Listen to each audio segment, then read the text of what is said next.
talk with your eyes. Talk with your eyes. Okay, so can you show me a little bit of something, like to this camera? I would love to know how to do this. I just want to know. Well, how do you do it? Teach me something. You can get the sexy eyes, then you gotta get the smile going on some shoes, but Wait, hold up. I gotta try this with you. And when it's time to laugh, I gotta try this with you. Think of something funny and start laughing. Do it again. Do it again. How do you do it? Teach me. Sexy eyes. The sexy eye. This is sexy eyes right here. Smizing? Smile. So you're smizing. Smile. Okay. And then you gotta get the. No, I look like I need to take a poop or something.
Wish words were like little toy guns. No sting, no hurt, no one, just a bang, bang. Right? Is that it? Yeah, it's something like that. Just a bang, toy bang, guns. rolling off your tongue. Toy guns. It's no smoke, no Bang, bang. bullets. Water guns. All right.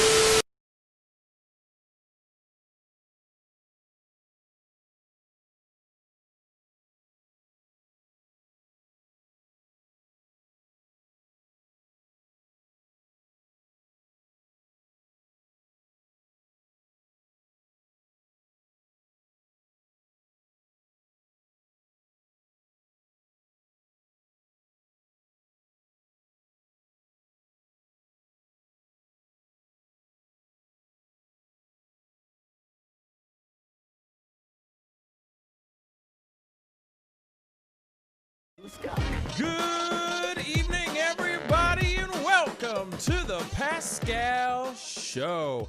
What's up, everybody? How y'all feeling? I hope you guys are having a wonderful, productive, terrific Tuesday. I hope your Tuesday was productive. I hope you guys got everything you needed to get out your systems, get the damn thing going today. You know what I'm saying? Because, yeah, for me, it just feels like a long-ass week. It feels like it's going to be a long-ass week, but I could be completely wrong. You know what I'm saying? Like, I could be completely wrong up in this piece. But, you know, so far, feeling long, but at the same time, I'm feeling good. You know what I mean? There's good reasons to be happy right now. There are some other things that I'm just kind of, oh boy, about, which, of course, I did talk about in this other video I just popped out, a pop-up video. So definitely go and take a look at that when you get a chance. It's definitely worth the watch. It's everything in regards to the new update in regards to Joe Biden's choice for his running mate for VP.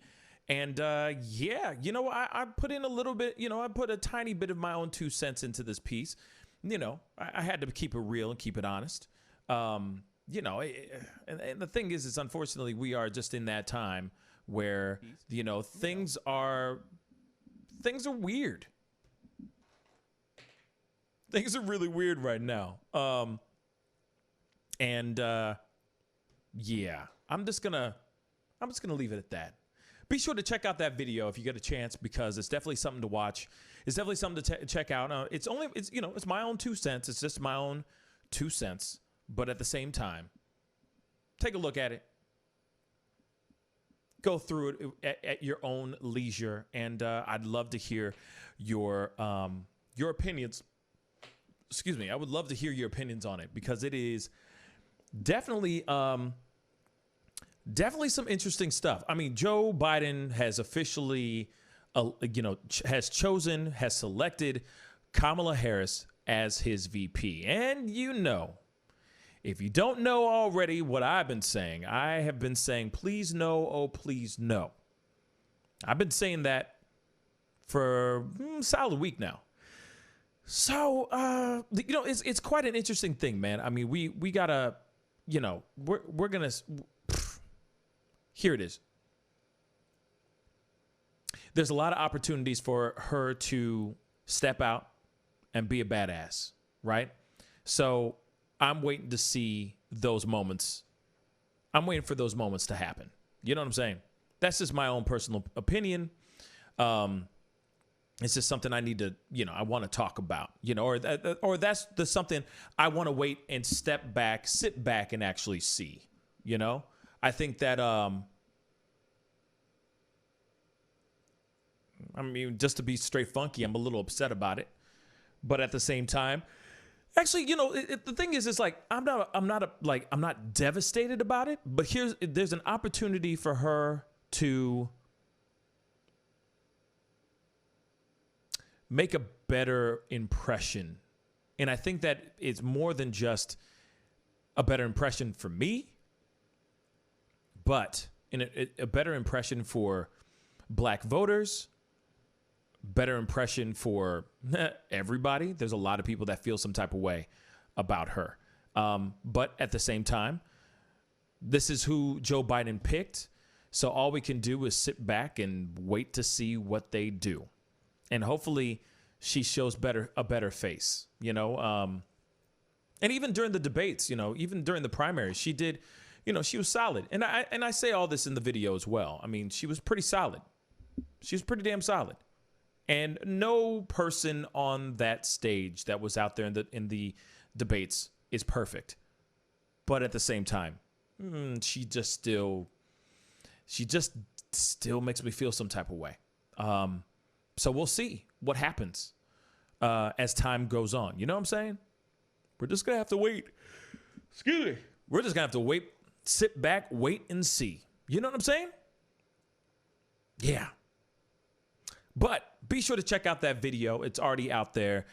Be sure to check it out if you get a chance. Love to hear your 2 cents. Comment down below on that video and let me know what you think on that.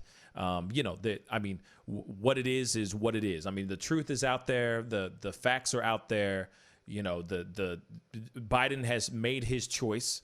Whether we agree with it or not, this is the choice that he made. So we have to sit back and hope that this does not shoot him in the foot. This only makes things better. I'm hoping it makes things better. I really do. She's very well spoken. She's very hard-headed. So hopefully it's something better. Joe Mama, what up, man? How you doing, man? All the way on Twitch. Thank you so much for commenting and checking in on the show, man.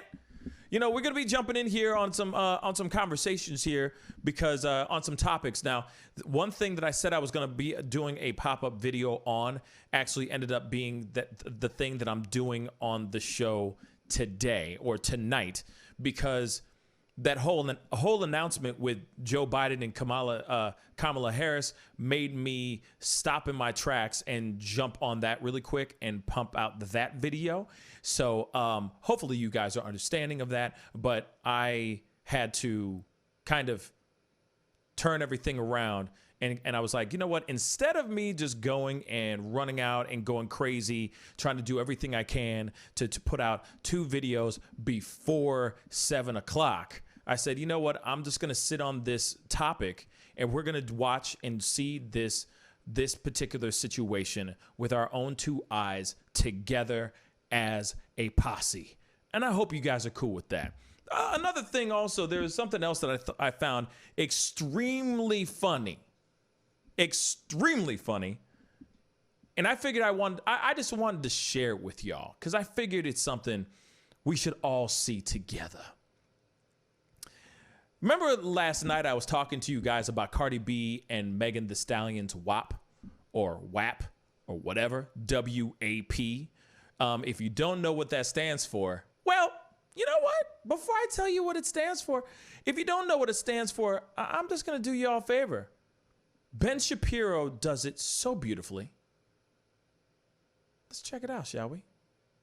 It's everything. And away we go.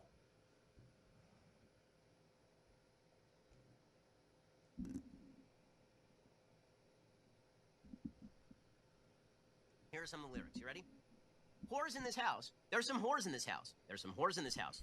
There's some whores in this house. Hold up. I said certified freak 7 days a week. Wet ass P-word. Make that pullout game weak. Yeah, you effin' with some wet ass P-word. P-word is female genitalia. Bring a bucket and a mop for this wet ass P-word. Give me everything you got for this wet ass P-word. Beat it up, N-word. Catch a charge. Extra large and extra hard. Put this P-word right in your face. Swipe your nose like a credit card. Hop on top, I want to ride. I do a Kegel while it's inside. Spit in my mouth, look in my eyes. This P-word is wet, come take a dive. And continue along these lines. And it gets significantly more vulgar. Like, a lot more vulgar. Talk your S-word, bite your lip. Ask for a call while you ride that D-word. You really ain't never gonna F him for a thing. He already made his mind up before he came. Now get your boots and your coat for this wet-ass P-word. Oh, God. Pay my tuition just to kiss me on this wet-ass P... Right, so this is... Guys, this is what feminists fought for. This is what the feminist movement was all about. It's not... it's not really about, you know, women being treated as independent, full, rounded human beings. It's about wet-ass P-word. Oh my God. But if you look back, I'm sorry, but this is hilarious. As much as like that wet ass P word and all that, that's some hilarious stuff. I'm sorry. It's something that you like who who does that? Who goes out of the way to try to censor every other, because every other word is some sort of 4-letter sexually explicit word. Why? Why would you you people hear the song, they already know what the song's about. You don't need to read it, bruh. Man, it's hilarious. But what I love about it is that he obviously has a monitor to the side where the actual video is playing, and he can't take his eyes off the damn video. It's mesmerizing. Come on, man. You know what I'm saying? Man, this wet ass P word. Spit in my mouth. Like, it's like, I don't know how he gets it in, real talk, in his own private life and everything, but you know for a fact he's probably throwing some sort of something. You know what I'm saying? I'm sure they talk a little, I'm sure he talks a little dirty behind closed doors, but we don't need to know that, bruh. We don't need to know that. You know what I'm saying? I'm sorry. It was just an amazing moment that I can't believe that I completely missed. I completely missed that. And then I stumbled upon it this afternoon, and I was like, oh my God, this is everything. This is everything. I heard about that too, Malia. Hello, Malia. Good evening. You know what? Let me find that really quick, because I think I found it earlier, but then, because that is just, I think I found it. But let me turn this down. Make sure this is it. Yep, I think this is it. Man, this is amazing. And I mean, and that's the thing. It's like, who of all people, where, who of all people would go and, you know what I'm saying? Like, you literally gave people you gave them the assist. That's all I'm going to say. You gave these mugs the assist. You know what I'm saying? It's like you just let the field open. You know what I'm saying? Put the ball right next to the goal and said, hey, score. You know what I'm saying? You just gave them. Like, you are forever going to be a meme with this stuff. And it's hilarious, man. Man, okay, let's see if this is it. I hope this is it. There's some whores in this house. Whores in this house. There's some whores in this house. There's some whores in this house. There's some whores in this house. I said certified freak. 7 days a week. Wet ass P word. Make that pullout game weak. Hey. Yeah, you effing with some wet ass P word. Bring a bucket and a mop for this wet ass P word. Give me everything you've got for this wet ass P word. Beat it up, N word. Catch a charge. Extra large and extra hard. Put this P word right in your face. Swipe your nose like a credit card. Hop on top if I want to ride. I do a kegel while it's inside. Spit in my mouth. Look in my eyes. This P word is wet. Come take a dive. It continued along these lines. And it gets significantly more vulgar. That is beautiful. That is beautiful. Oh my God. If anything, thank you, Ben Shapiro. You just made my day. You just made my night. That is so freaking funny, man. Woo! Thank you so much. Sometimes you just need something ridiculous like that to happen. That was gorgeous. Y'all, that was gorgeous. Thank you. Malia, thank you. Thank you. No, Michelle Smell, I didn't see the tweet about it, but if you can quote it in the comments, that'd be great. But man, you know, that's what we need sometimes. You know what I mean? Because everything else is so dang serious all the time. Everybody's, you know, everything's so life or death. Everything's on the brink of life or death. Man, that was beautiful. Thank you so much for that. That made my freaking day.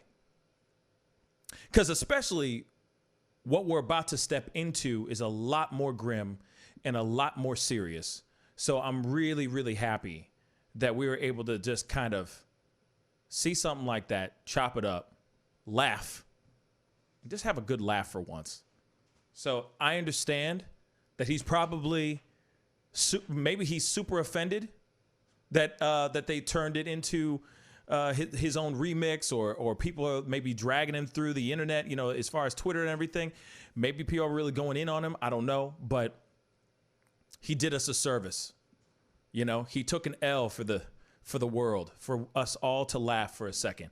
You know, he's so serious all the damn time. So it's hilarious to see him try to read, you know, and censor all the rap words. You know what I mean?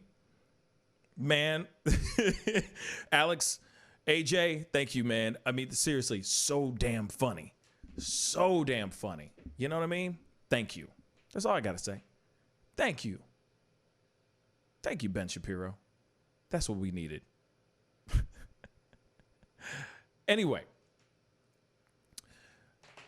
you know, we got to go into this conversation. I said I was going to talk about it in a pop-up video, like I said earlier, but I wasn't able to do it.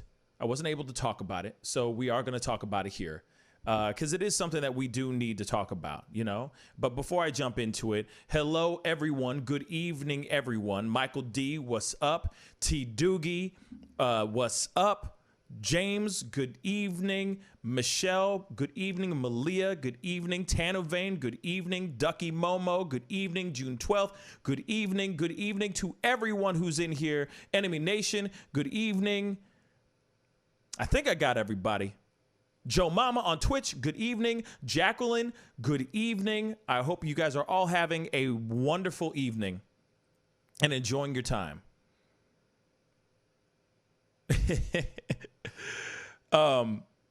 Thank you. Thank you so much. Thank you, June 12th. Thank you so much. But, you know, we do got to talk about this situation. Okay, so like I said, you know, I wanted to do, I was like, man, I need something light before we go into something so heavy.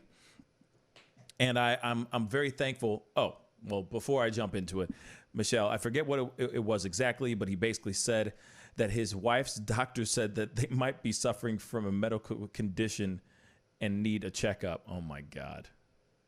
Oh my God. That's funny. That's funny.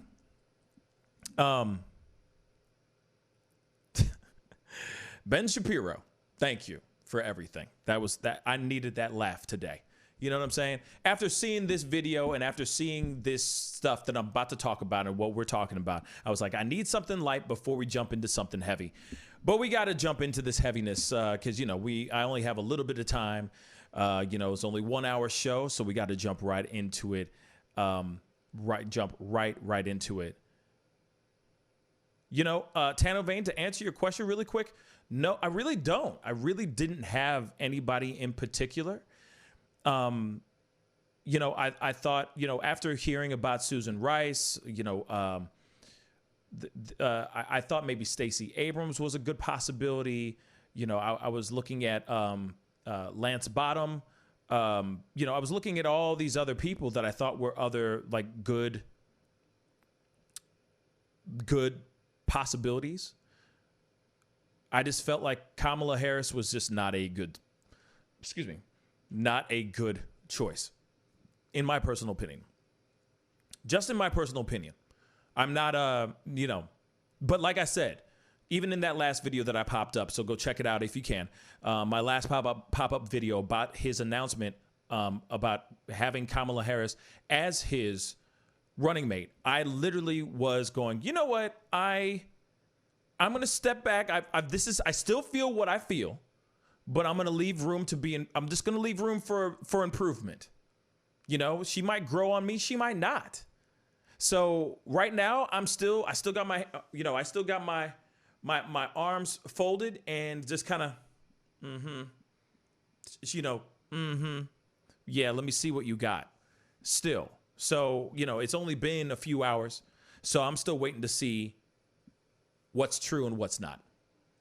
You know, what's real. I'm kind of going, hey, what's real, girl? What's real? I'm just waiting for it. Show me what's real. So we'll see. You know what I mean? We'll see.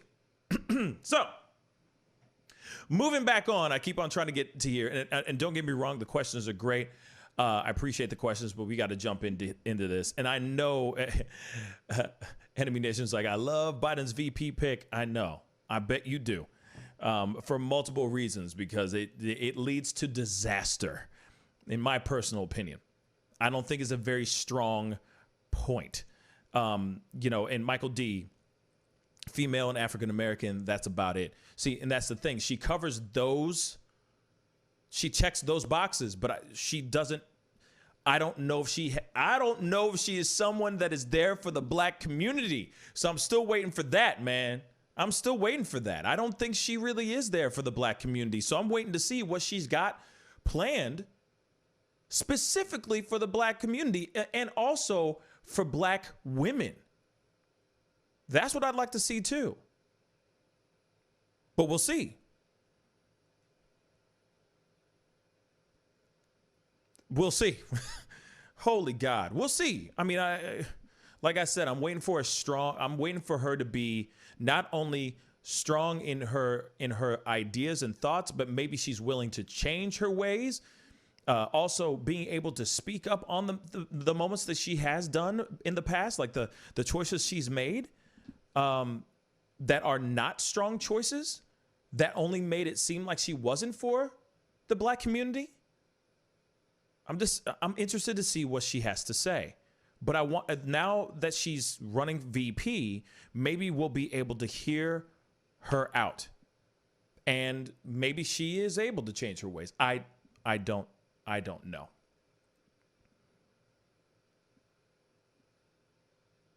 I don't know.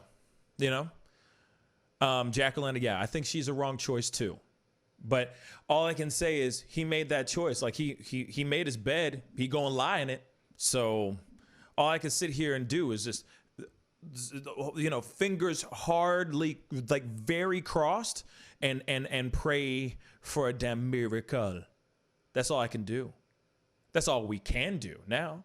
Any person that's sitting there going, ooh, you know, I was about to, that ballot was going to be an eviction notice for Trump. I don't know right now.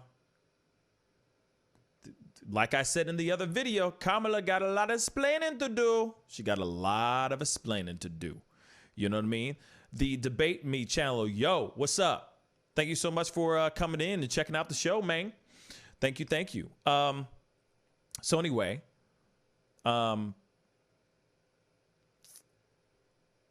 And then, yeah, Ducky, some people are very happy that it wasn't Susan Rice. You know what I'm saying? So, like I said, you know, damned if you do, damned if you don't in regards to Biden's choices. But, you know, all I can say is we gotta say what's up. You know what I mean? Oh, that's your homie? That's what's up. That's what's up. That is what's up, enemy. But moving on, we got to talk about this this other topic in regards to Ryan Whitaker. Ryan Whitaker was at home in Arizona, in Phoenix, Arizona, and he was shot in point blank range, killed in the back, shot in the back, sorry, by the police in the front door of his own home. Now, this is something that I was going to do a pop-up video for, but I figured, you know, since that other one happened, the whole announcement with Joe Biden happened, so I was like, you know what, I need to pop this up. We need to talk about this live on the show, and we can all go through this together, you know, because this is some stuff that we really do need to talk about, and this is a very interesting situation. And the reason why I bring up this topic and bring up this story is because in this particular situation, there's, no matter how many ways you look at it, it still seems wrong to me. You know? So, a quick background about Ryan Whitaker and the event that happened. So, he was at home. Apparently, there were a couple of 911 calls in regards to complaints about a noise complaint, saying that there must be some sort of domestic altercation going on inside of Ryan Whitaker's home, apartment. And one of the people that called in was basically like, I guess it is, you know, something violent because I just wanted to get it over with. Okay. So these people came in, the cops came over, knocked on the door. He came out with shirtless and nothing but a gun in his hand. And then the rest of the story we are going to see here live on the show. And I want to point this out. This is the body cam footage. I just want to say to anybody who is might feel triggered or might feel sensitive to the images that you're about to see, fair warning, viewer discretion is advised. All right?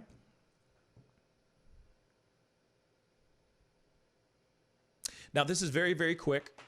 I just want you guys to know, because I'm not going to show you the whole body cam footage. I mean, it's, you know, it's a little lengthy. So we're going to get straight to the point. You guys are going to see this with your own two eyes, and we're going to talk about it. We're going to analyze it a little bit and have a conversation about it. Okay? Ready? Here we go.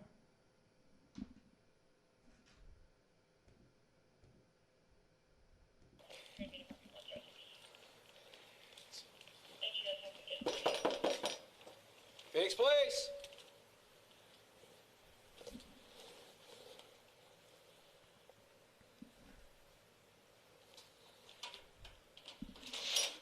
How you doing? Whoa! Put hands! Okay. Now, I do want to point something out. Okay? We're going to go through this pretty quick. All right? But there's a lot of stuff that's going on in this particular moment. In those few seconds that happen that we see right then and there. Okay? There's a lot that happens in these few seconds. So we're going to go through it piece by piece. All right? So, just so you know, after he was shot, the girlfriend comes running out, screaming, of course, crying, going, what the heck happened? Why are you doing this? Why did you shoot him? All that. They said he had a gun. He was trying to shoot us. Now, what they found out later on from the girlfriend is that he was in the middle of playing, like he was literally playing a video game. So the reason why there was so much commotion and the reason why people were calling the cops on them, thinking that there was some sort of domestic abuse going on or a domestic altercation going on inside this house, was because he was playing video games really, really loud. And she was in the kitchen, apparently, allegedly, making salsa. Okay? Now, they go up to the door. They knock. They say, Phoenix PD. He opens the door. He's shirtless. He has the gun to his side. And we're going to watch that again. And I'm not going to show it fully. We're going to go piece by piece. Okay? Phoenix Police. Phoenix Police. Now,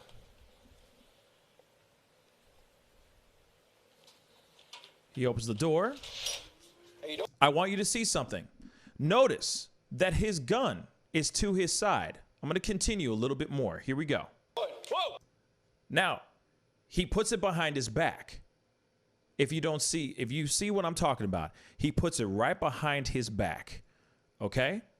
Now, I want you to watch the rest of this for 2 seconds. Okay, so, see this?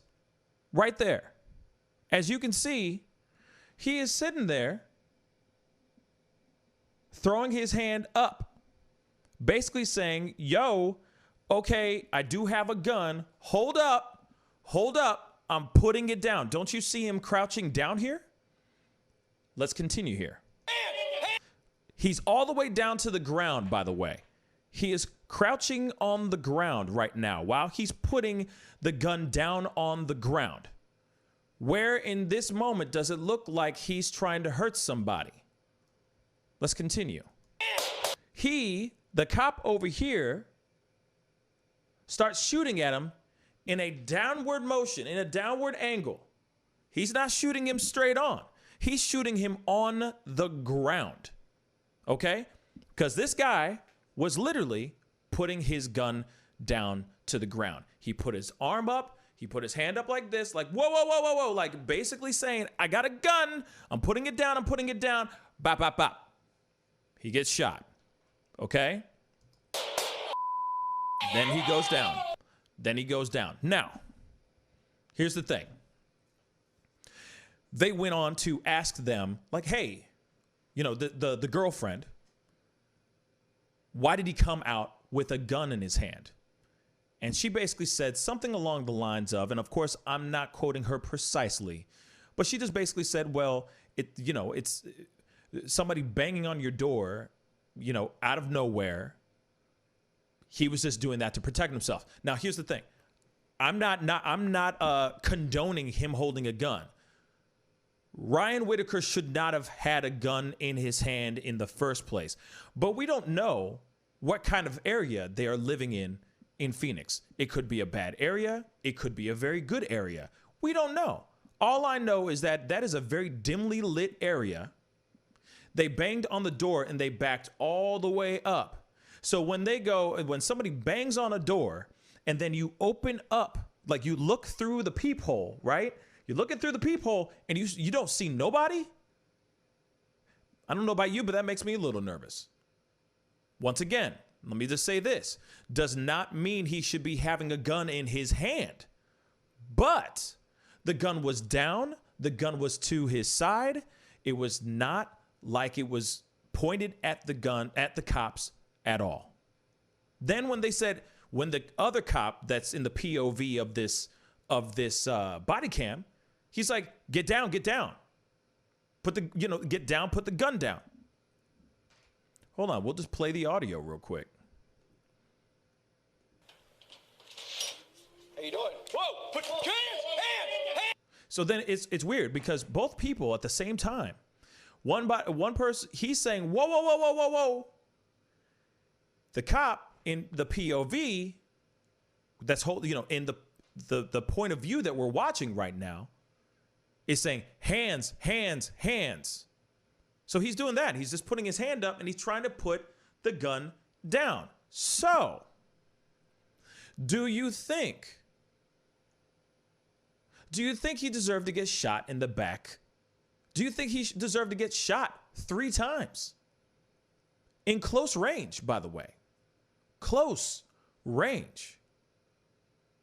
To me, it seems like there's too many things going on. He had a gun to his side. He was crouching down to put it down. Now, I understand that there's a lot of people out there that are going to rip this apart. You know, a good portion of the world is going to sit there and go, well, the law says this. He shouldn't have done this. If he didn't go to the door with a gun in his hand, he'd still be alive today. You know, you very well are right. He probably would be still alive to this day. But at the same time, he had the gun to his side. He was putting it down to the ground. He was not being aggressive. He was putting his hand up like this. I feel like those cops got very nervous and made a very split-second decision that ended up ending that poor man's life. By the way, that man went to his daughter's graduation that day, came back home, was playing video games loud. Now, I understand. I've seen some people playing video games. Some people get really, really passionate when they're playing video games. Now, I also get it that he's also in an apartment complex, and he should have respect for his neighbors and maybe not be screaming his head off at his video games. But at the same time, though, answering a possible domestic abuse call does not mean that the guy deserves to be dead on the ground. But I'm going to leave the question up to you guys. What do you guys think? Do you think the cops did exactly what they needed to do? Or do you think they made a split-second decision, which was the wrong decision, which was a deadly decision? Comment down below. I'd love to know what you guys think.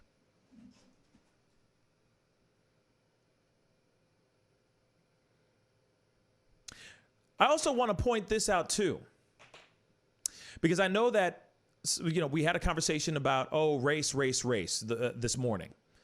And, you know, the thing is the reason why I wanted to pull this video up is that this same situation, this same story we would still be talking about this story if he was black. We'd still be talking about this story if he was Asian. And by the way, not every story of a black kid being killed by the cops automatically gets into the news. Not a lot. A lot of them get kind of swept under the rug. I mean, you know, I just had a mother of a kid who was killed, you know, who died, had a heart attack, an autistic child, last week on the show. And she's still trying to bring awareness about his death. And he died over a year ago. So it's just something I wanted to point out, that yes, there are people who are getting killed and shot every single day. Not all of them are black. Not all of them are black, y'all. And I'm still, no matter what, doesn't matter if this man is white or black, Puerto Rican or Asian. What happened to him should not have happened. At point blank range. It's crazy. It's crazy.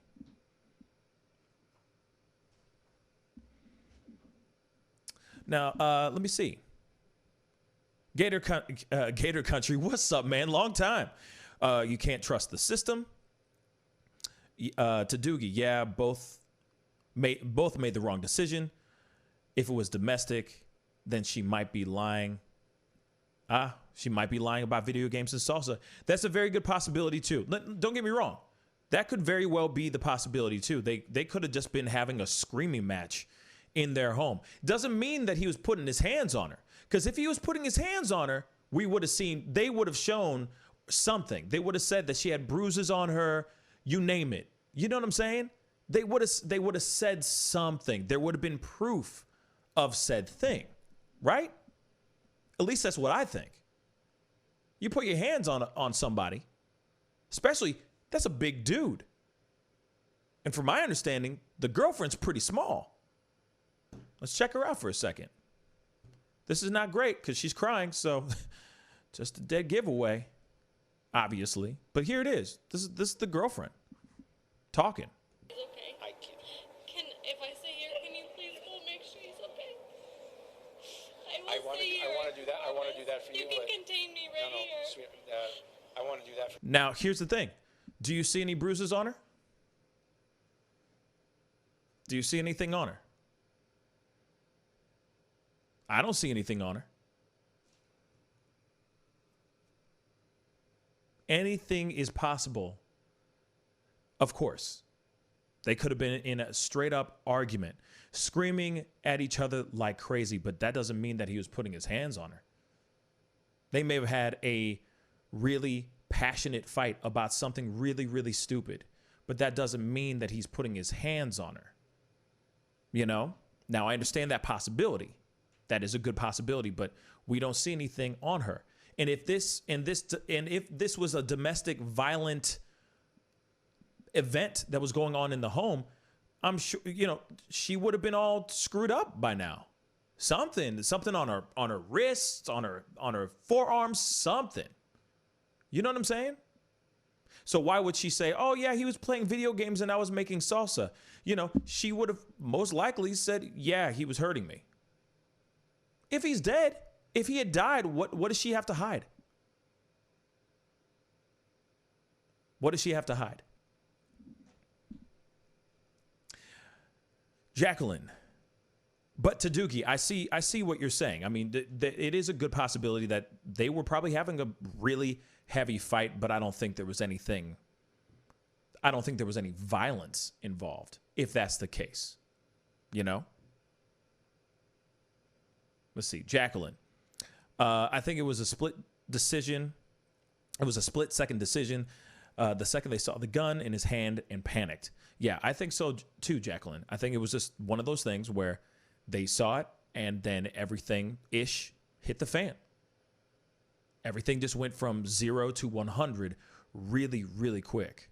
And it's unfortunate. You know what I'm saying? It's really, really unfortunate. You know, but then it's also the other thing too. Like, and you know, like I said, you know, there's multiple angles that you can look at this particular situation. You can sit here all day and go, well, how he held the gun, I guess it was on his side, but then he tried to hide it behind his back. He instantly did this behind his back. He didn't need to do that. That was probably a bad move on his part. That's where everything like ish hit the fan.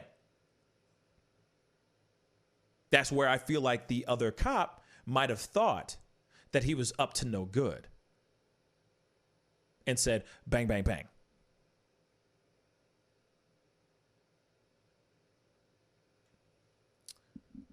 You know, and I understand that there is, you know, that Ryan did not see the second guy behind him because he was looking directly at the cop in front of him. He didn't see the cop behind him, and then he turned, and then rap, you know? It's terrible, you know?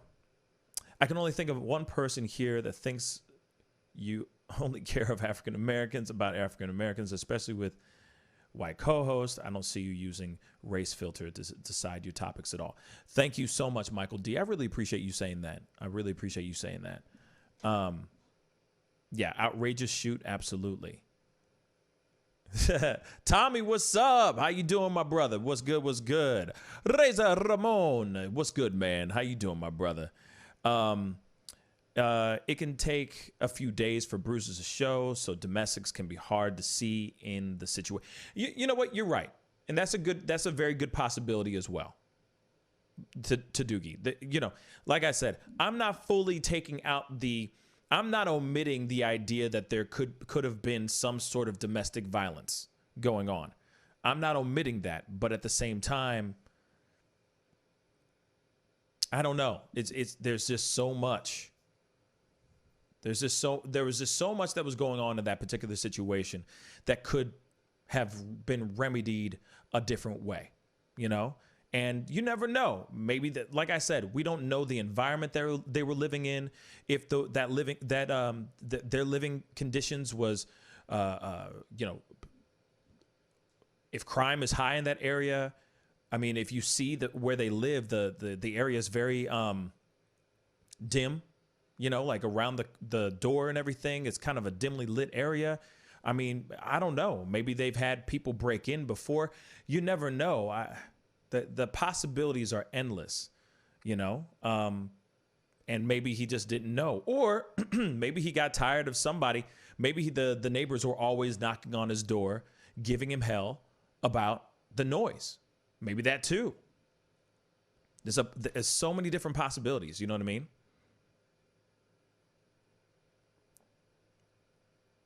Second Amendment rights don't mean much if cops are going to get itchy trigger fingers every time they see a gun.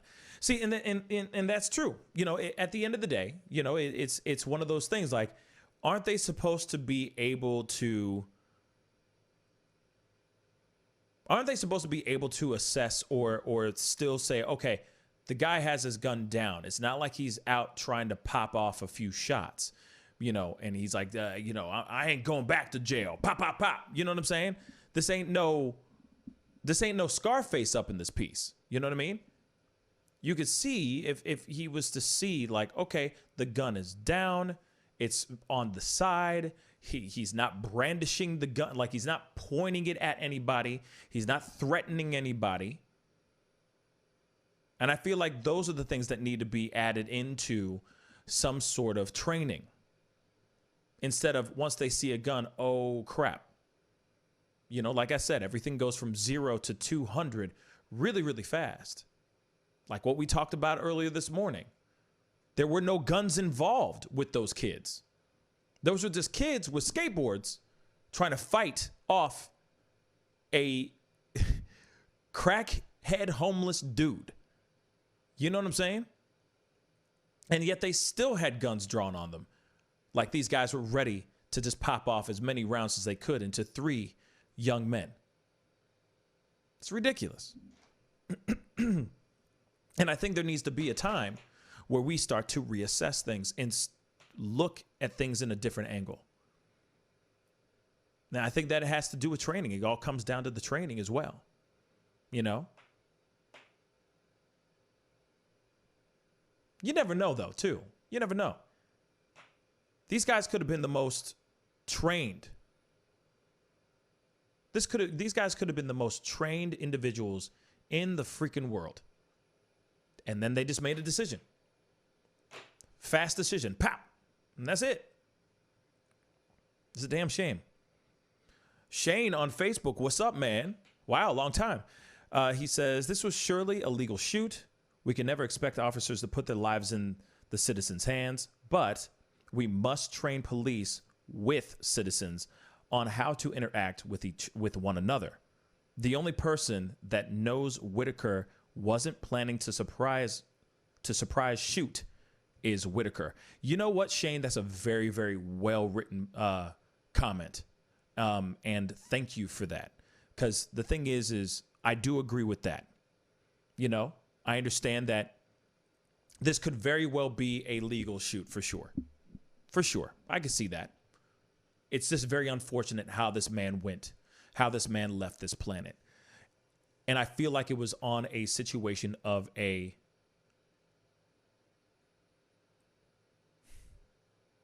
poor decisions on both sides, on both ends of the spectrum. But at the same time, you're right. You're right. You know, there needs to be more training in the police, for sure. I couldn't agree more. There needs to be more training on how to interact with citizens, and also citizens that actually own guns and actually use guns and all of that, you know. And I feel like it would have been a different story. Like, for example, with Whitaker, if he had known, maybe he didn't hear them say Phoenix PD. Maybe he didn't hear them say that. So what if he was to well, one, he wouldn't have come out with a gun. I would think he wouldn't have come out with a gun if he knew that it was Phoenix PD. That's what I think. I don't think he would have done that. I think that was it's obviously a very poor choice on his end for sure. But I don't think he heard anything. He just heard a big pounding on his door, and he was probably like, "Who the F is this?" Many, many possibilities with this situation for sure. But Shane, thank you so much for that comment on Facebook.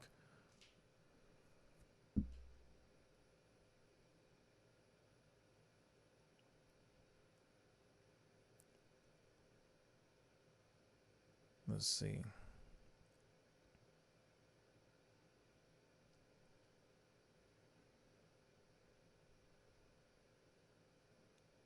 Shane, there's no training in Whitaker's situation that could protect the police and Whitaker at the same time. Zero. True. A gun in hand is a gun in use. He could raise it in less than half a second. That's true too. I mean, and like I said, I see that point. The biggest mistake, honestly, the biggest mistake was him coming out with the damn gun. Him coming out strapped is a bad choice. But when it comes down to everything, I don't think he was trying to use it. I think he was just using it because he didn't know who was at the door. I'm sure if he was busy either yelling at his girlfriend or playing video games really, really loud, I don't think he heard Phoenix PD. So if he really heard Phoenix PD, then he clearly he had a death wish. Clearly, if that was the case. But that wasn't the case. I don't think he heard them knocking. I don't think he heard who was knocking on the door. I don't think he heard the announcement. That's why he went to get his gun, because he was like, I don't know who the hell this is. I'm looking through the peephole.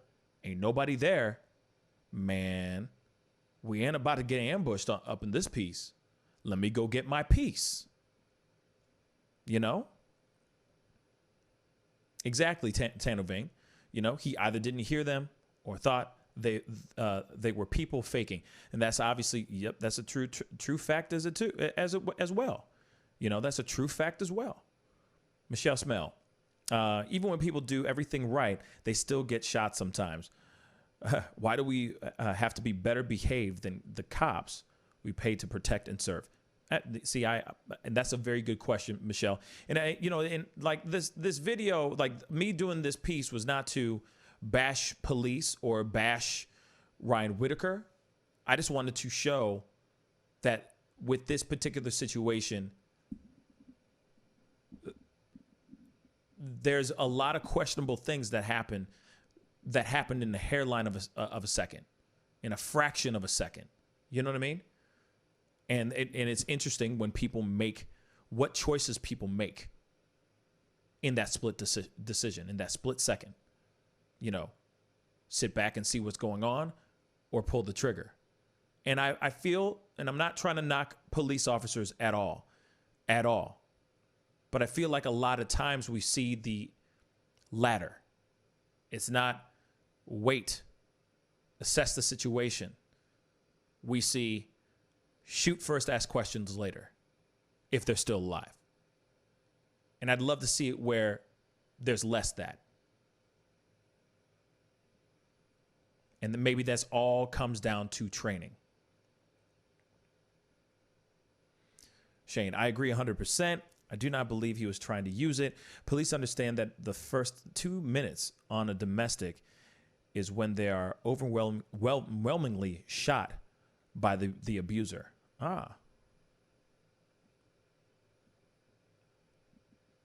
Interesting.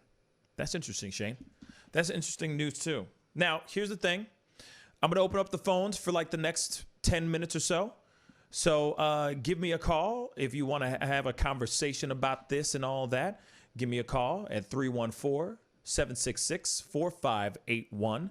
Love to hear your thoughts on this matter and all that. So let's have a convo about it, 314-766-4581. And also, I want to say this too. I really do appreciate everybody commenting, being a part of the discussion, checking out the video.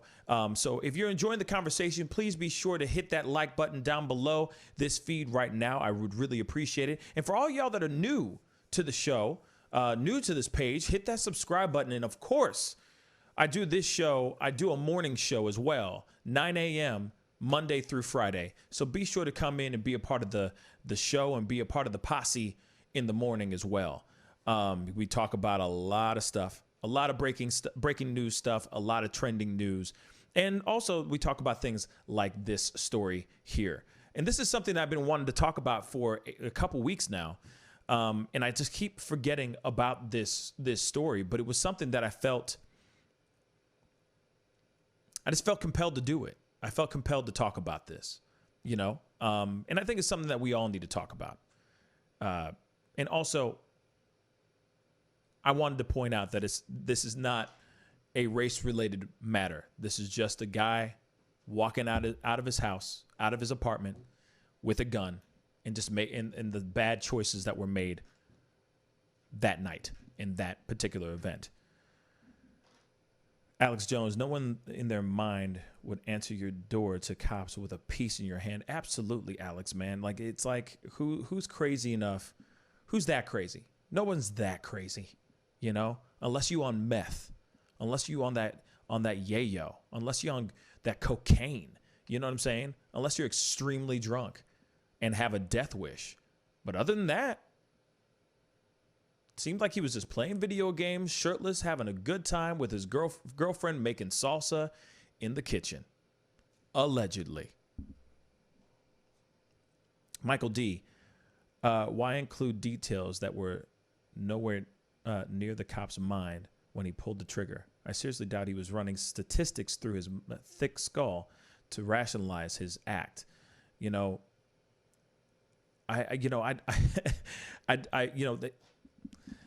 It's a good point. I don't know. It's interesting when statistics are brought up and thrown on the table a lot of times, because a lot of times, you're right. A lot of people are not sitting there going, statistically, it takes blah, blah, blah, blah, blah. Ain't nobody Robert Downey Jr.'s Sherlock Holmes up in this piece. You know what I mean? Ain't nobody Sherlock Holmes in this piece. They're not sitting there going, okay, if I hit him in his jugular, he'll double over, and then I kick him, I knee him in the nose, and then break his. No, nah. It's not like that. You know what I'm saying? It ain't like that. I'll shoot you a call when I get my professional opinion. Okay, sure. Shane, knock it out, man. Everybody Google top 10 dangerous jobs. See if you can find law enforcement. Good luck. Wow. You know what? Debate Me channel. Let's check this out. And by the way, Debate Me. Please comment down below. And let me know where you're commenting from. I'd love to know. Hey, you're on the mic with the Pascal Show. What's your name and where you calling from? Hey, Pascal. What's up? Shane Moore. What's up, Shane? How you doing, brother? Good. I muted you on. I'm sure you're on a delay. Oh, no delay. I'm hearing you beautifully. Oh, no delay. Nice. That's brave. Yeah. Well, it's just the internet right now, so we're safe. We're safe. You know what I'm saying? Okay. But I got a little echo, so you're probably on speaker here. But I'm pretty sure you remember my background. Police officer, 12 years, retired as detective, decorated. Yes. I've got some experience in use of force and some training in education and practical application. So I wanted to throw in my 2 cents regarding Whitaker and a couple points that you had in regards to better training on police. And the Whitaker case is in the video, based purely on the video that we have, right? So there are a lot of unknowns that we don't have, and we're not going to get. Right. The public just doesn't have those, such as previous calls for service there. That plays a role. What the complainant made, that plays a role. Do they call 911 or they just call police? Like, I don't believe we have those details outside of somebody complained that they were too loud and the police showed up and banged on the door. There were two. He answered with a firearm. Yeah, there were 2 complaints. There were 2 phone calls, 2 separate phone calls that were called in where people were complaining about there was just noise complaints. And one of them was like, I don't know what's going on down there, but it sounds like something like a domestic abuse is going on. And then somebody said, the dispatcher was like, is that really what it is? And that person just said, yeah, whatever will get you there. A lot of times, a lot of times in law enforcement, also what police get are sensationalized complaints. An example would be if you have a dog run in the neighborhood, they'll say, "Oh, this vicious pit bull attacked me." Yeah. Were you bit? No. And you get there and it's a chocolate lab. And they say those things. They want to exaggerate it because they believe that it will give their complaint more weight, right? So it is wholly possible that he's playing Crash Bandicoot and he's loud and they're annoyed, pissed off neighbors. And they probably beat on his door, and I'm speculating. This is all speculation. Of course. Things that easily have occurred in my experience. They beat on the door a couple times. They don't tell the police that they've already had a confrontation with the guy. And then they call the police. So the police get there. So there's already a heated confrontation. And then the person who answers the door is already pissed off. Grouchy, sorry. They're already grouchy. Right. And then the police get it at that moment. Yeah. So it's very possible. But what I want to focus on is what we know based on the video. Right. And we don't know any of those things other than we had a complaint, a report of a potential domestic. So in domestic situations, the police are usually the first 2 minutes. And I retired in 2008. So it's been a few years. But in my experience, if I recall correctly in the training too, the first couple of minutes is if you're going to be killed in domestic, it usually occurs in the first couple of minutes. There are 1,000 training scenarios when they use FATS, and FATS is a system where you use a fake gun, a LiDAR, and you shoot a TV screen and it records your hits, or you don't shoot. And it's a good shoot, bad shoot type scenario to train police how to act in a situation. And this very video is almost identical to 1,000 FATS training scenarios where the guy answers the door, he's got a gun in hand, and you shout your verbal command, put the gun down, and he raises it and shoots you, right? And what you want to do is in your training, you don't even, say, put the gun down. What you're taught to say is gun, gun, gun. And I heard in the video, they said hands, hands, which means I believe it was the officer on the left who couldn't see what was in his hand, but he seen him put it behind him. Right. The officer on the right hears hands. That indicates to him that he has an obscured hand. He sees a gun in the hand, which in a gun in hand, you're trained as a gun in use, simply because you can raise it in a half of a second. Bang, and that you can't react. The kill zone for a knife is 30 feet. You can close 30 feet with a knife and stab the police officer before he can pull his weapon and fire it. And we demonstrate that in the academy. You'll charge the guy with it's a knife with chalk, and he'll charge you in your uniform, and you got to pull your service weapon and you bang, bang, bang, bang, right? And by the time you yell bang, you've got 3 or 4 chalk marks across your shirt, right? To demonstrate how fast it can close a distance. So, a gun in hand and gun in use. So the other thing too you have to consider in legality of a shoot is a Graham versus Connor. And Graham v. Connor is not what a citizen would believe would be the proper response, but rather what trained police response would be through their experience and training, what they would expect. And I'm 100% confident that through Graham v. Connor, this is 100% legal shoot. It's incredibly unfortunate. A lot of shootings are unfortunate, whether it's a child with a toy gun or in this case, an adult that really appeared to maybe was trying to put the gun on the ground. Yeah. From the video, that's kind of what it looked like to me. Then let me ask you this, Shane, really quick. Sorry, go ahead. Finish that. Sorry. Finish that thought. No.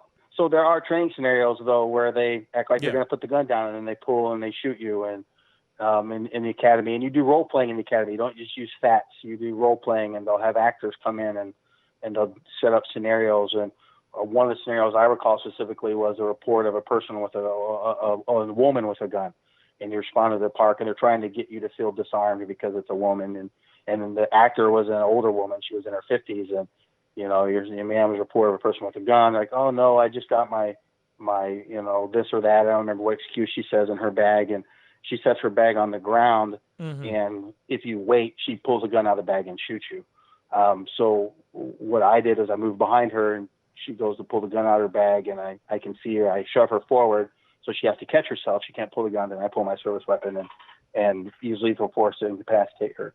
So there's lots of training scenarios at which they go to put the gun down and they raise it real quick. The police have no way of knowing what his mindset is. Is it Right. suicide by cop? Is he actually trying to kill police? They have no. The only thing that they know is they got there. They got a domestic complaint. A guy answers the door pretty aggressively, if I recall from the video. He has a firearm in his right hand. He puts it behind his back. The officer calls hands. The other officer cues in on that, sees the firearm, and shoots him to incapacitate. And that's what it's called, shooting to incapacitate. And that's why they shoot center mass. A lot of people, well, I can shoot him in the leg, or you don't use lethal force for non-lethal means. That's TV. You just don't do it. You shoot center mass, incapacitate, and hope they survive. Once they're incapacitated, ambulance can come, and you hope they survive. Wow.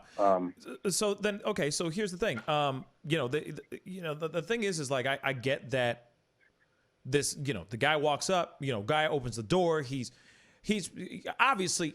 Let's keep it real. Let's completely keep it straight funky here, right, Shane? For a fact this dude is not trying to open the door to start guns ablazing on some cops. You see what I'm saying? Like, he clearly was thinking that something was going down, like something else. Maybe some kids, maybe there's somebody that in the past has come and threatened him before, whatever it might be. You see what I'm saying? Here's go the ahead. thing is that if you're a police officer, you do not want to, you never know what the suspect's thinking, ever, or the person in contact. Let's eliminate suspect. We'll say that's a bad word. The contact person, the person that you're speaking with, you never know what they're thinking. You never know what their intentions are. Right. When I got stabbed in 2004, the guy was running away and then stopped and put his hands up. It's night. It's completely dark, and he's like, "All right, I give up."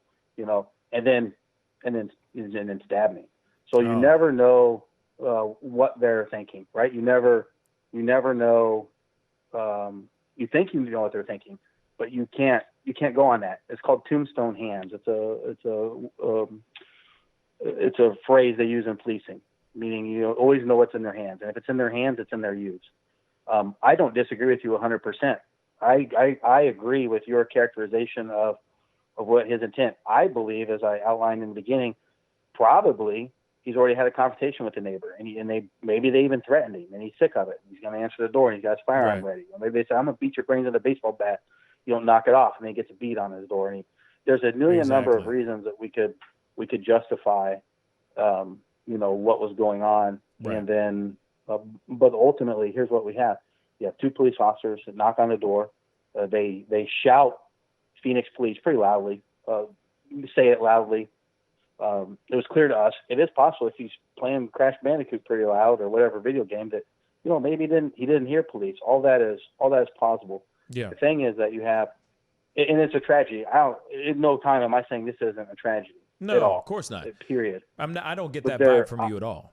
We're exhausted at this point in our scenarios. It's one of those ones where no matter where you draw the line, it's bad. Yeah. And this is one of those situations. And do we create training at which the police officers become even more vulnerable, or do we train citizens? And my belief, and that's the thing too, is I believe that in high school you should be taught the force continuum. You should know what the government can use against you, what force they can use against you legally. Yeah. How are you supposed to interact with society if you don't understand the force continuum? If you don't understand the force the government can use against you to secure your liberty? And that's, to me, that's incredibly important. And it's not that in tax law, but it's not taught. And I think that's one of those things that need to be taught. That don't go barreling. And let's say they were bad guys. Let's say they're robbers or whatever. That definitely was not a tactical way to open the door for safety. So I mean, it's definitely terrible. But considering that in a half a second, he can raise that hand and shoot the officer.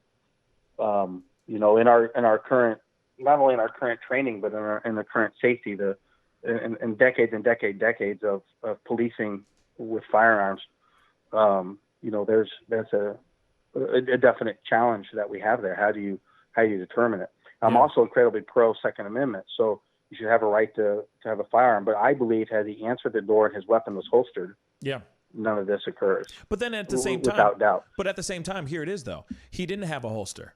You know what I'm saying? It's not like he came out like with a hip holster ready to go. You know, he just had this whole thing. Like he was holding the gun, yes, but it was down to his side. It wasn't like he had it out to his, you know, pointed on his, by his hip, pointed at the cops or anything of that sort. He had it on his side. You know what I mean? Like it's visible, but not visible. You see what I'm saying? Because obviously he doesn't know who's at the door. So he's opening the door and going, okay, if I'm getting threatened, I at least have my gun here so that they can see I'm not one to be messed with. You see what I'm saying? I agree, absolutely. But here's the thing. If he had a legitimate concern that he needed his firearm, why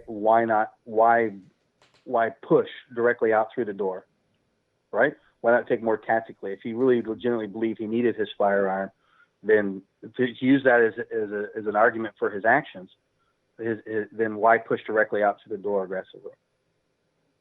Right? If he believed that he needed lethal force to defend himself, you got to remember here. Why? But here it is, though. Look back at the video again, because I don't think he was coming out aggressively. He was trying to look around the door. It's not like that cop was in visible sight, in his line of vision, right when he opened the door. He opens the door, but he's also kind of trying to keep the door between him and whoever's outside, but he can't. So he's opening the door even more, kind of going, what's going on? Who's here? You see what I'm saying? He's leaning over. I don't think it was aggressive. I think he was more like, what the heck is going on? What's up? You see what I'm saying? Like, I can't see around the corner of this door, so I got to creep out a little bit more, but I don't want to get in no trouble. So I got my gun on the side just in case I'm about to get jumped or... You know, like he was ready, but I don't think he was coming out in any type of aggressive way. Let's take the police, right? So when he comes out, the police put his flashlight in his eyes, right? And that's normal. That's to protect the police, right? So right. He could have even had a difficult time identifying them as police visually, right? Right. So let's assume that. If the argument is that his movement is tactical, why tactically, why advance, right? If you can't identify the target, you can't identify who the person is outside.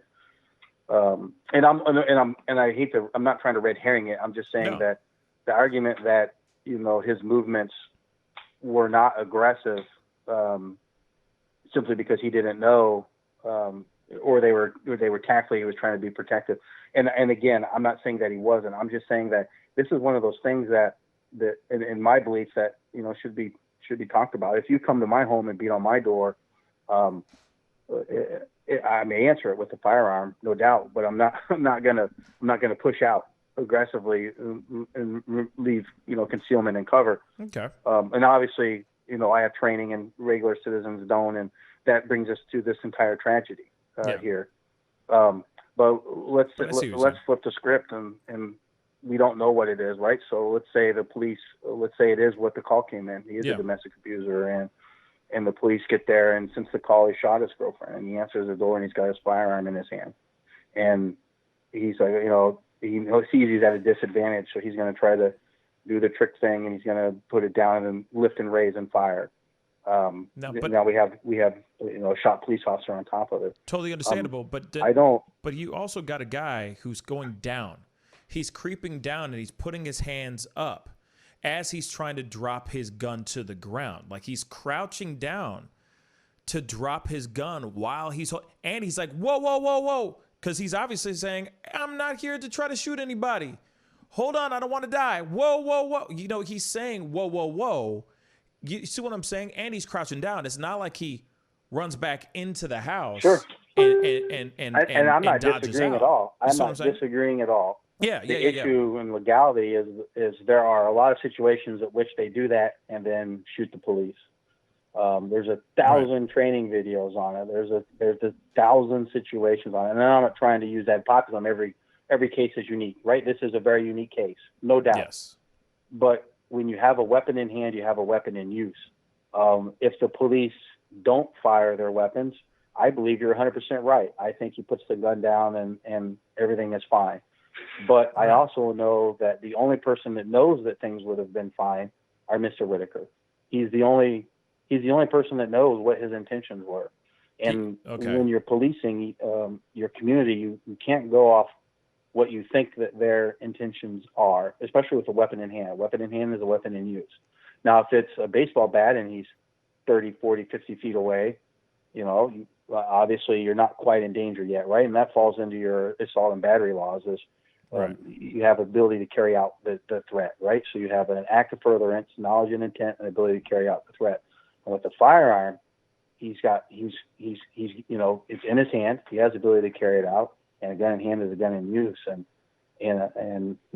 This is horrifically tragic, and especially if it's as you and I think it is, and that it was completely inane, and he probably was playing Crash Bandicoot and just being allowed having a good time with his girlfriend. Yeah. It's horribly unfortunate. Yeah. But on the flip side, through my experience and training, I cannot fathom a situation that outside of putting the officers at incredibly more risk than making it where you don't shoot. It's one of those ones where, and this isn't going to be any feelings of allegiance or anything for Whitaker's family, no doubt. But officers in these situations, that officer that shot statistically within 2 years he's died, and then he has a suicide rate for the rest of his life will be ridiculously high. Yeah. There was a video recently of a black officer who got charged by a guy with two knives, and he had to shoot him, and you can hear him. He's in his voice. He's distraught on the video. Why did he do that? I had to shoot him. He's in tears, and so these are terribly tragic situations that can be avoidable. Which comes all the way back to why don't they teach? We need to teach our citizens and our police how to interact together. Yeah. I think a lot of it could be avoided. A lot of this. Yeah. But great topic. I just wanted to call in and Shane, thank you so give much. Some perspective on the law enforcement side. And experience and practical application. Yeah, no, and I really do appreciate that because you're somebody who's been in the line of fire. You've been, you've been, you are a retired cop. So it's nice to hear from that perspective as well. You know what I'm saying? Just to hear that perspective is nice and different. You know what I mean? So I appreciate it, brother. Thank you so much, Shane, for calling in, man. All right. Hey, no problem. Love the show. Keep doing what you're doing. You're kicking you're pounding the bricks and doing what you got to do. A lot of support you when I can, and Thank you, good chatting with you. And great topic, and it needs to talk about. And the fact that I wanted to call in and put a little human perspective on the other side, and to show the challenges of both sides. And I agree with you 100%.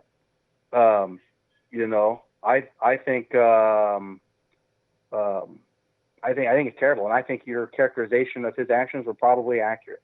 Yeah. It's just terrible, and I don't know much of a solution for it. Yeah, I wish there was a solution for it. But thank you so much, brother. Talk to you soon. No sweat, brother. All right, man. All right. Talk to you later. Peace. Bye. Hey, you're on the mic with the Pascal Show. What's your name and where you calling from? Hello? Hello? Hello, you're on the mic with the Pascal Show. What's your name and where you calling from? This is the Debate Me channel. Hey, what's up, man? How you doing, brother? I'm doing pretty good. How you doing? I'm good. Where you calling from, by the way? I'm calling from Dirty Jersey. What's up? Yeah, baby. Bon Jovi, right? Something like that, isn't it? Dirty Jersey. I'm sorry, go ahead. Ain't it Bon Jovi or something like that? I don't know. Isn't he from Jersey or something like that? Yeah, I don't know. Yeah, I think he lives out here. But I was gonna say, this is Dirty Jersey, where the cops put drugs in other cops' car. I think it was in Newark. They had some police officers that actually put drugs in a captain's car, a female captain's car. That's how they get down. Oh, so they dirty. Yeah. Dirty. Woo! Yeah, it's not okay. They're not just saying like that. But what I wanted to comment on about this shooting situation. Come on with it. Speak on it. There's been this.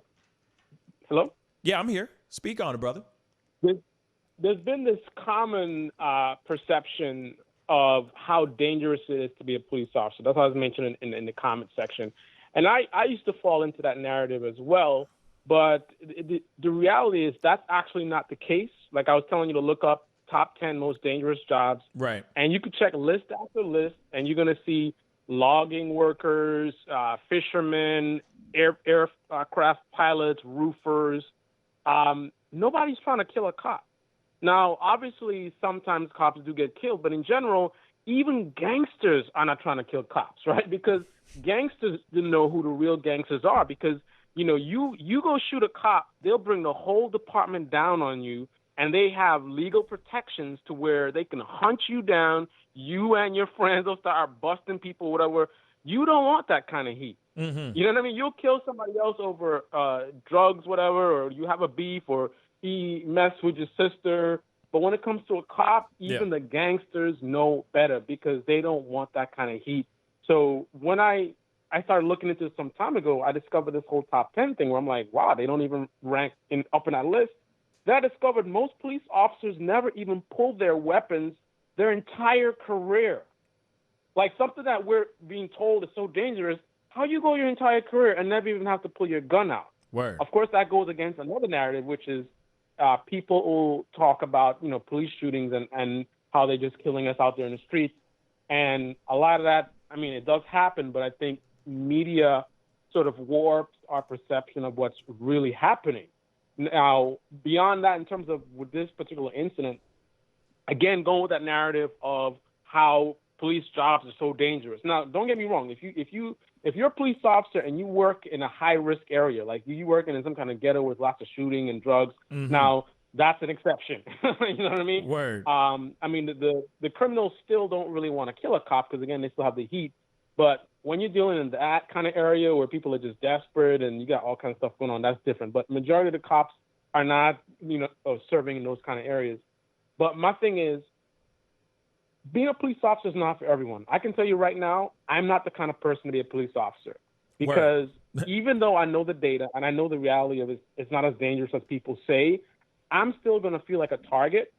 I'm going to be in this uniform. I'm going to be thinking people, you know, they're going to be looking, oh, look at this nasty cop or whatever. That's irrational thinking, but at least I can be honest and truthful about it. And I know that I'm not the one to be a cop because I might be a little like, you know, worried like, oh, what if the guy comes to the door? And the thing about it, I think a lot of people who possibly are like me are cops and they shouldn't be. Word. You know what I mean? Because that's true. The probability is so low. Why you got to be so trigger finger? You know what I mean? They trigger happy? Yeah, you could get shot. And I could get shot too. Yeah, and that's true. Like the thing is I think that's one of the reasons why like I ain't a cop. And the thing is it takes a lot of balls to be a cop. I mean, let's be real. Even though it's not on the top 10, I was looking at the top 10 while you were talking to me and like, damn, like first one is what was it? Let me hold on. I'm going back to the first one. Logging workers. I'm sorry. Yeah. But anyway, I mean, that's very interesting. So, but anyway, just going back on this, it's like when it comes to like being a cop, like, shoot, I already know I ain't about that life. You know what I mean? It takes a lot of bravery and it takes a lot of balls and it takes a lot of, you got to have nerves of steel because you are holding a gun. There's a possibility of you dodging bullets every single day, depending on where you live and what kind of city that you are patrolling and everything, the neighborhood that you're patrolling. You could be in the middle of all kinds of craziness every day. And the funny thing is that it ain't like this ain't like Action Jackson up in this piece, man. Like you bullets aren't gonna bounce off you. You get shot, you might die.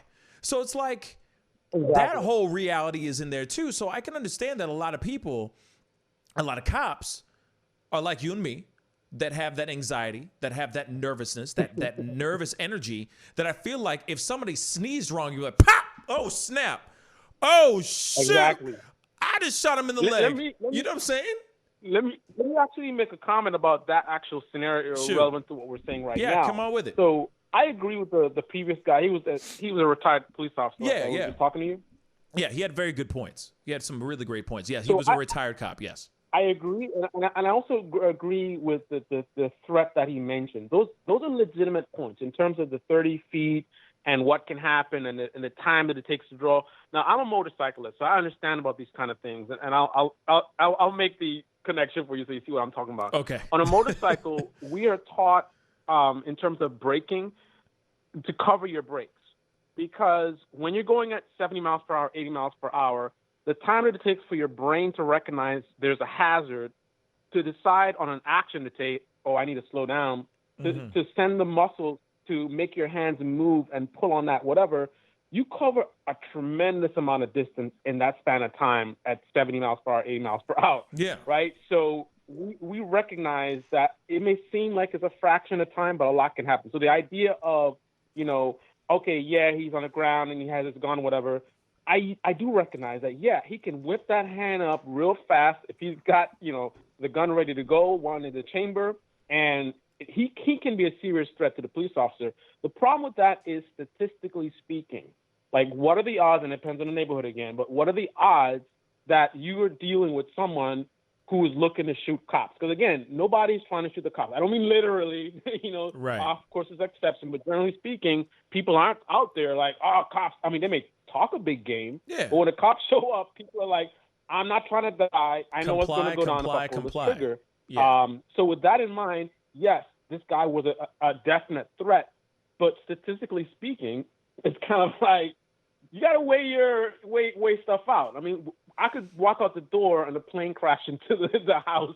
You know what I mean? Like, right. Anything can happen, but you've got to sort of be reasonable. And like I said, I admitted I'm not reasonable, which is why I'm not a cop, because I'm going to be. The problem with me is the fact that I would feel like I'm a target, and then I would feel like, okay, I know it's not likely that someone's going to do something like that, but the fact that I might just be, because I have bad luck sometimes, you know what I mean? Yeah. I might be the one cop that runs into this one guy who's happened to be on drugs. Right. See, I will think that paranoid BS, and that's why not a cop. Facts. And that's precisely why I'm not a cop either. I mean, real talk, there'd be a lot of people with 9 toes walking around right now. I'd be like, blow, blow, just randomly. Just, whoa, you know what I mean? A bee flies by. I'm trying to shoot the bee. You know what I'm saying? I'm going to tell you something funny. Last night, I was in the kitchen, and I don't know, something made a noise, and, like, my heart skipped a beat, and, like, I jumped off somebody in the house. Like, who there? I can't see no cop. You see what I'm saying? You're like, bow. You're just shooting into the darkness. You know what I'm saying? It's just the house settling, baby. It's just the house settling. You know what I mean? Shoot. Swear to God, somebody's in this house. Who is that? Who is this? Real talk. But, Anyway. but see, that's the thing. It's like nerves of steel. You got to have ice, like literally coursing through your veins. You got to be cool as ice a lot of times. You know what I'm saying? To be able to be somebody who's willing to be in this line of work or in the line of fire. I mean, it's a lot to take. And that's what's so crazy. And yeah, Mr. T12. Yeah, I was throwing a little shade at Megan Thee Stallion. Actually, I was throwing shade at Tory Lanez. I'm gonna jump off.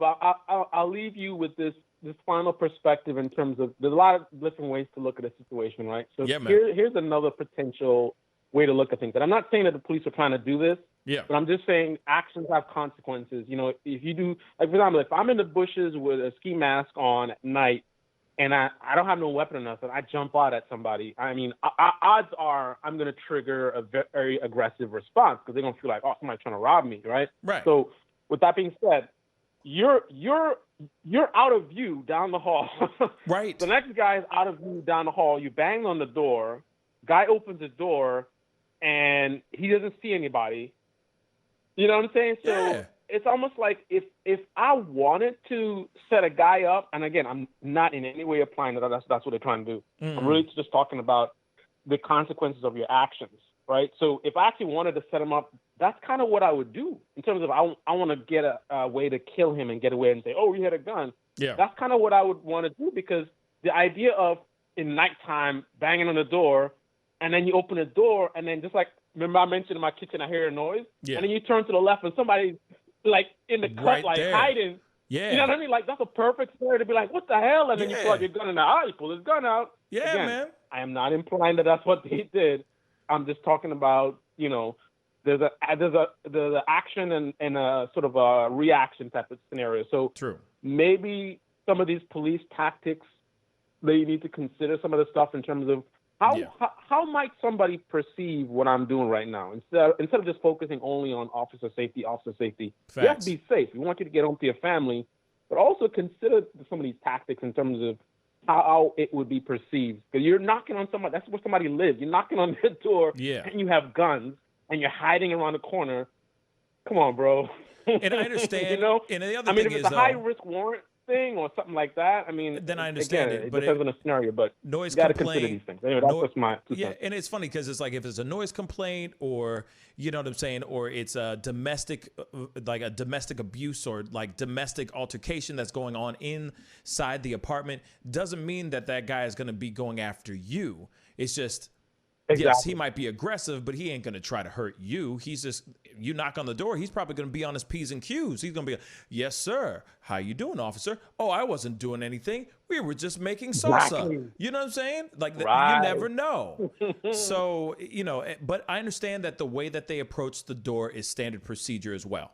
When they knocked on the door and one cop was on the left side of the door, you know, like hiding right behind, like right on the wall. And then he was off into that angle. That is a tactical, that's a tactical procedure that they do. If it's something where they're thinking that it's going to be something violent. But then again, I've seen other people, I've seen cops just knock on the door and they're standing right there in front of the peephole like, hi. Y'all, you need to turn the music down. Can you turn? Hey, we just had some noise complaints. Can you turn the music down? Oh, yeah. I got you, man. No problem. Thank you, officer. And then they go on their merry little way. So, I mean, like I said, there's so many different, there were so many different choices that could have gone on in that situation.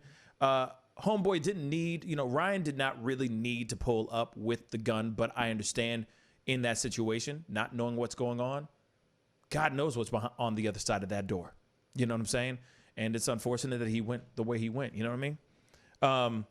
Just like the pizza delivery guy. Shoot. You know what I'm saying? It's like, a pizza. It's a you pizza. Never know. You know what I mean? You're like, damn, it's a pizza, man. Call pizza all the time. Yeah, that's true. I didn't order no pizza. You know what I mean? Get out my face. Right? You know what I mean? But exactly. And if you got a pizza delivery in a rough neighborhood, I mean, should you knock on the door from the side and have your piece ready or your mace ready just in case? Yeah.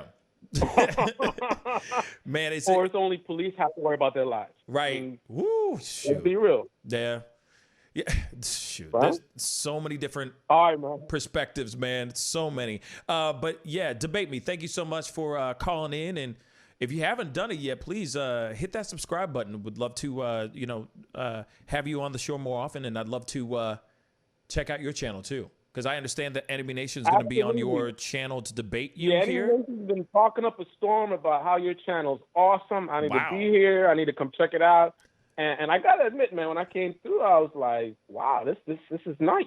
I like what you guys are doing here. So I'm actually glad I found Enemy Nation and he led me to you. So I appreciate that, man. Good deal, man. Yeah, man. What? Just out of curiosity, because shameless plug and all that. So this is an opportunity to plug Yo-ish.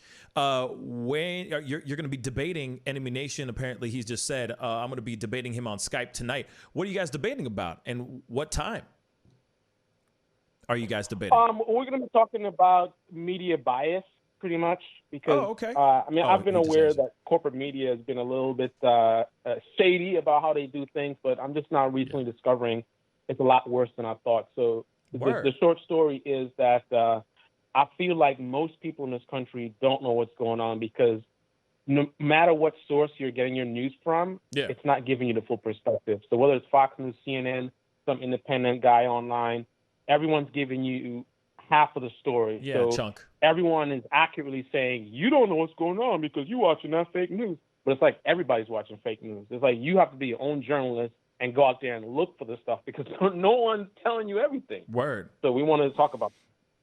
That's what's up. Okay. You know what I mean? I'm going to try to, the name of your channel one more time, because I'm about to go subscribe right now. Channel. The Debate Me channel, right? You can stop you right now. So yeah, the Debate Me channel. I can comment in the real quick. Say hi. Subscribed. Bang. I don't know. YouTube does some crazy stuff, man. I remember back in the day when somebody's in your chat, you used to be able to just click on their name to see their channel, which is good because you get trolls and stuff, so you can go and check and see, oh, you created your account yesterday. But now, I look at it, doesn't even work anymore. I can't. So I see people, and I might want to, let me check out this guy's channel, but you got to go Google him. You got to look him up. Why did they do that? That's stupid. Yeah, they turned that off. Me, or they took it out, right? Yeah, that's stupid. They I don't know what it is, but no, I mean, like you gotta go and just type it in, because I know there's a lot of other people that I've seen on here that have had other channels, that kind of thing, and I'm like, man, type. I gotta type this in, man. I'm lazy. You know what I mean? I just want to click on and hit that sub, so then I could just check it out later, kind of thing. That's yeah, bad, man. Because like the trolls and stuff, people, like, if you have some kind of thing going on, they'll create a fake account. Oh, Next yeah. thing you think you're talking to one person, and you can't even have the tools to at least check out who is this person you're talking to. I mean, right. Really? Because even the Google searching, I mean, you might not run into the actual. How do you know that channel is the one that's in your thing? You know what I mean? You don't know. That's true. That's true. You can't be sure. Trust me, I get. You got two people with the same channel name. How do you know? Yeah, I have the same problem, man, because there's a lot of people that come on and will sit there and hit that'll come through, and YouTube's gotten back on being good at that, but there's been trolls that have come through the show. I mean, as you start to do more streams and stuff, you'll see it. You know, they'll come in and they'll just start hitting that dislike, and you'll see like 1,500 dislikes and like 13 likes, and you're like, what the heck happened? What did I do? I'm just streaming here. But, you know, hate is going hate. You know what I'm saying? Have you seen the bot yet? The little YouTube bot that always watches your stream? You ever noticed that? I have not seen that. I haven't seen that, man. If you start, when you have a smaller channel, if you can ever start a live stream to the where, like, maybe at first there's only one person, yeah. Chances are one person is not real, and the way you can confirm it is basically it's going to mirror your like activity. So if you with that one person you dislike your video, they're going to dislike it as well. If you like it, they'll like it as well, and they'll just keep following you. Because I mean, I'm making a guess. I don't know for a fact, but what else would do that? So I think it's a bot. Because every time I do a live stream, there's always at least one person watching, and I see this behavior. Yeah. Of the liking and disliking. I'm like, come on, son. I think it's probably application that monitors your live stream. So in case you do like music you're not supposed to watch, that's probably how they do it. So when you start live streaming, they probably activate this thing that like watches. I don't know. It could be just YouTube being YouTube, but it could be. Check it out one day. But it also could be it could also just be you looking at yourself. Have you ever thought about that? No, if I'm looking at myself, there's no reason why my actions would be replicated. So, oh no, what I mean is like the one viewer. You know what I'm saying? That one viewer could be you. So you have one viewer on the video. First of all, there'll be 0 viewers. So even though you're watching it, it doesn't show you as a viewer. Then this viewer will pop up, and then if you like the video, you'll have 1 like. Wait 30 seconds, it will show 2 likes. If you then dislike it, wait 30 seconds, the like will go away, and then now you'll have a dislike, and it'll just keep following you. Whatever you do, it does it. Wow, that's interesting. I didn't know that. Yeah. That's new. Yeah, I noticed that. Because I was like, who is this all the time? Like, the minute I go live, my channel's too small. Like, why would there be somebody instantly, like, sitting there like, oh, he's live? Like, right. I'm like, that don't make no sense. So I started playing around with the likes and dislikes. Right. And then I observed that pattern, and I've seen it a couple of times. I'm like, that's got to be some kind of program. But have you ever thought about this? Nobody is doing that. Have you ever thought about this though? Maybe they put that out there to give you encouragement, so that you feel like somebody's always like at least one person's watching. I'm just saying, you never know. They might be like, we want you to stay on YouTube. Surprised. You see what I'm saying? We want you to keep. What would be the logic of following your like dislike activity? You know what I mean? Like, to me, like who would dislike their videos? So the function of that would be, you know, if you like it, they like it. Now you got 2 likes. Right. Isn't that weird? It's weird though. You know what I'm saying? Man. Crazy. Man, but hey, man, I know that some people are going to be tuning in or you know, hitting your. There's some people that are already starting to subscribe and all that as well to your channel. I'm definitely going to check out this debate. When does this debate start? When does this debate start tonight? It depends on enemy nation. Okay. I would hope sooner than later. Right on. But I appreciate enemy having let me know when because I'm ready to go right now. But I know he's watching your live stream. So yeah, and I'm going to be wrapping up wrapping up this this live stream like right now. As soon as I hang up with you, I'm going to be wrapping it up. So But I look forward to checking out this thing, and I appreciate Enemy Nation inviting you and inviting you to the show to check out the show, and then of course him taking the time to go, nope, I'm sticking around for the show, and then I'll debate you after. So I do appreciate you calling in, debate me. I really do appreciate that, man. Nice to meet you, brother. All right, man. Shout out Mr. T, Michael D, James J, Enemy Nation, Tech Doggy, and everybody else watching the live stream right now. Even Alex Jones, your gay frogs. Gay frogs, you. Alex Jones. Yeah, Alex Jones from the UK. Thank you, man. Have a good one, and good luck with your debate, because Enemy Nation's a tough one. I'm going to be straight funky with you. He's going to come in with the facts, bruh. You better be ready. That's me, man. Peace. Oh, that was cool, though. That was hella cool. So shout out to him. Shout out to the Debate Me channel. I really appreciate it. You know what I'm saying? It was nice to meet somebody new and to subscribe to his channel. So I'm definitely looking forward to it. I will probably be looking through and checking out this debate when it actually happens. You know what I'm saying? So I'm looking forward to that. I'm gonna put my eyeballs on that and see what they're going to be, what the full premise of the conversation is going to be. So that should be very entertaining. But anyway, I have overstayed my time. But I wanted to just wrap with everybody and talk to you guys and chop it up about these situations, and definitely about that Ryan Whitaker situation. That was definitely something that needed to be talked about. And so I appreciate everybody coming in, taking the time to rap with me. Shane as well. Huge shout out to my brother Shane. Thank you so much for calling in. It's nice to hear the other perspective as well, because that's what we need a lot of times too. That's what we need, so that we can get a full perspective on a situation. But anyway, appreciate everybody who came in. I will be back on tomorrow morning at 9 a.m. Central Standard Time.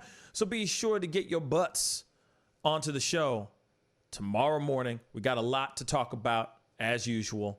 There's a lot to talk about.